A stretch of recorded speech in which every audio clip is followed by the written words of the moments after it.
Greetings and welcome to my dear Aries. This is Ron from Tarot of the Twin Sun.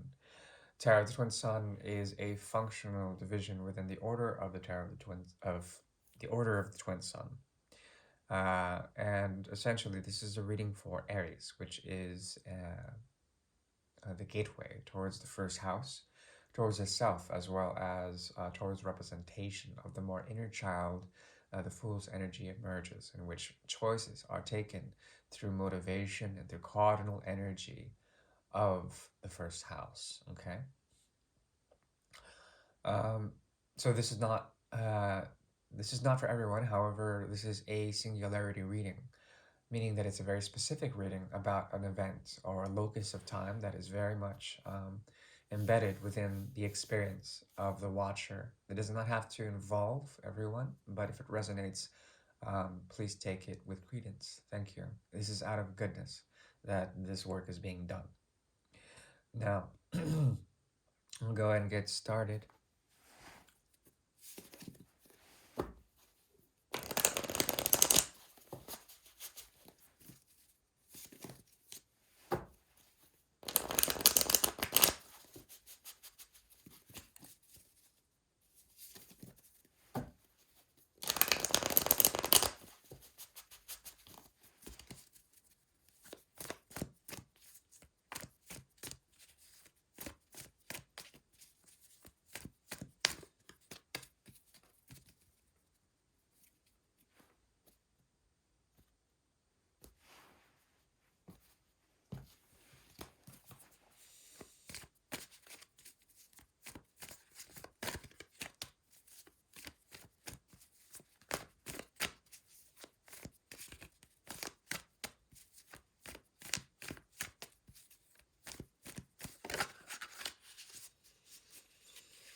Okay, excuse me.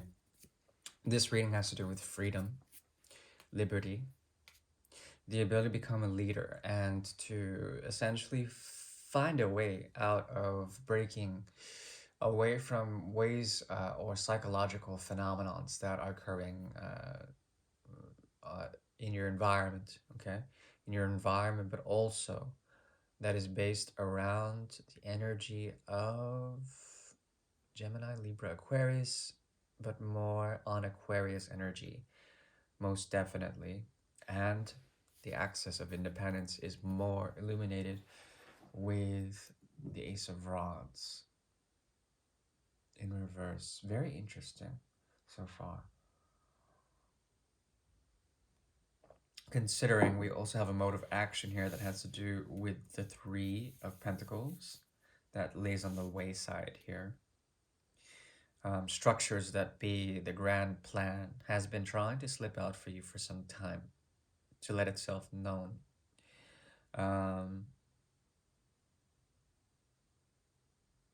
It may have been very difficult for you to assert yourself in terms of power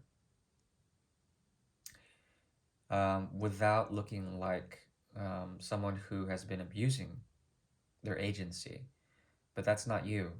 There's something about this that has to do with structures that be and ways of finding healing within those structures. And you may be encountering people who are endowed with secrecy or are good at playing games of stacking things, stacking like blocks, or stacking um, ways of pointing to new directions. And you're trying to assert your authority over these. In a way, you're becoming a leader, big time. That is the energy of the 11th here. 5 and 6 as well, the energy of Leo and Virgo. Interesting. When it comes to this reading, there is a possibility of you trying to make well a situation, but a twist of fate has occurred here. There's no longer a question. about the way things have been organized here. When it comes to the influences, you have not uh, succumbed to the influences of certain things, and that makes you a rebel, a big time rebel in a certain way. But you are still concerned about the other. There's something about you um, holding on to either a love or a project, not willing to sacrifice it. And in that way, you are able to break free from the normal or the status quo thing to sacrifice, which is what a lot of people are doing right now. Um, and this has to do with not just a material sacrifice, it's something very emotional. It has to do with a memory or a love or something creative project.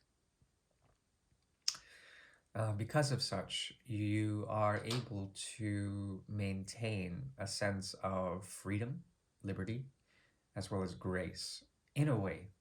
Grace in a way.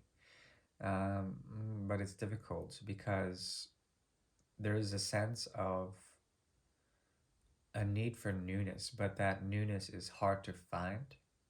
A need for renaissance, a way to bring breath into life again, or bring the fire back into your situation. But the way of acting that you've gone through has been influenced by either communications or a lack of communications and a very airy sort of avoidant quality to you. And this has been showing up for a lot of people lately. Um, if you're still around, there is a possibility that you're coming from a place of some intense judgment energy here. Very intense.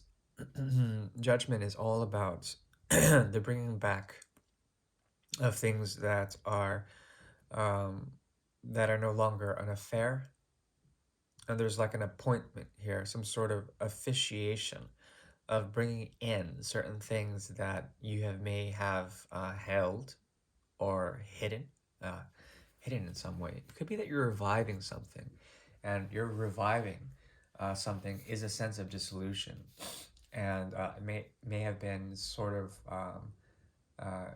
it may have required a great deal of clear assessment or clear judgment in order to really know if this was the right thing to be bringing back into your life. A shadow from the past, or a person from the past, or something that has been buried, an idea or a project. Um, there's something also about you trying to behave more in a communal way, but then more coming off as someone who may be just in it to win it or in it to express yourself.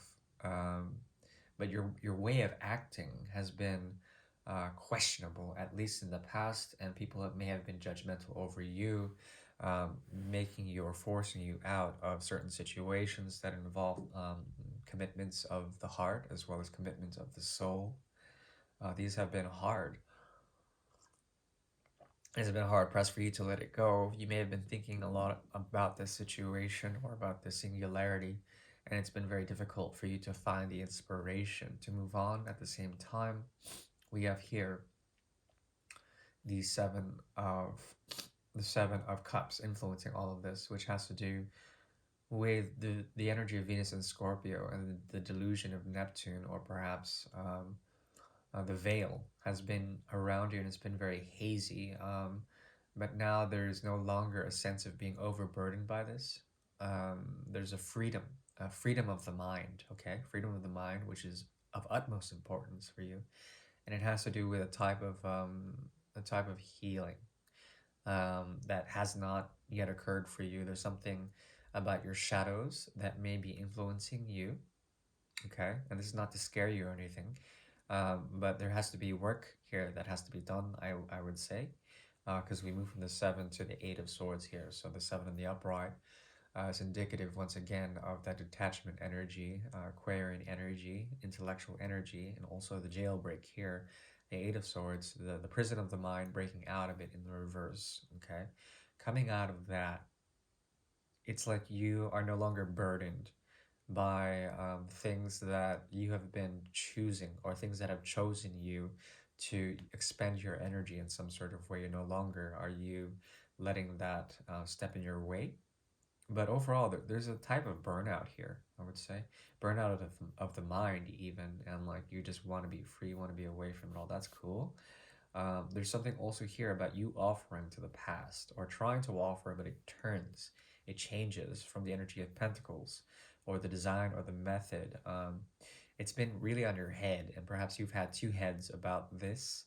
Um, and really just going back and giving love back in some sort of way has been a challenge for you, but it's something that you almost do unconditionally.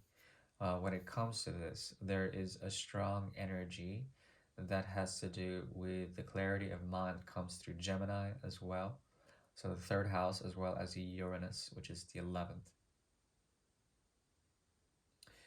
Um, we have the Six of Rods in the bottom. Okay, when it comes down to this, the axis of Aquarius and Leo are very strong here. So the energy of the fifth and the 11th houses are very strong. There's a headstrong sort of infancy about this, a strong infancy or a way of approaching new ways or new structures, very fixed, by the way, very fixed, a fixed need for independence, a fixed need for freedom, to substantiate yourself against any societal demeanors, okay, behaviors. And you are essentially you're sick of it. You're sick of all the psychological nonsense that is going out there. It's an epidemic of psychological complexities, and no longer are you willing to participate in that. There's something very hesitant in you, or rebellious and independent, which is very healthy. Be careful not to partake too much in terms of what you're drinking. Drink clear water, or mineralized water, please, if you want to heal from what you're going through right now. Also, there is a possibility of fears motivating the future stance. So fear, there's a bridge, and you may be afraid of walking this bridge because of the peril that may eclipse there. Gravity is very strong, but gravity is also a form of love in which we are pulled into the Earth's energy. So please embrace that and have no fear. The advice is to, let's see here, 8. Yes. The advice is to take your time and work hard when it involves anything of ground. There's something about you that is ungrounded right now. You have to ground yourself. And remember, gravity is the force of love that pulls us into the earth of uh, uh, the energy of the great mother, Mother Earth. So it's important for you to really ground and find a sense of footing.